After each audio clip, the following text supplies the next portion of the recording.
स्वतंत्र परिचय सृष्टि करिसेंति। आपणक चरण कमल स्पर्शरे ए माटी होइछि महियान। आपणक सुस्थ दीर्घजीवी एवं आपणक चलापथ कुसुमित और मधुमय हो।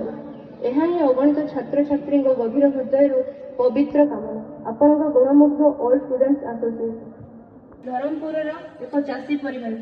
पिता भागवत प्रसाद पसा और माता पवित्रा प्रसादर मानस संतान। गौरवशाली पितांकर उपयुक्त दायद हिसाब से पिलाटी दिनर आपण अत्यंत मेधावी, समयानुवर्ती, परोपकारी, निष्ठाभाषी और जड़े सर्वगुण संपन्न छात्र थे।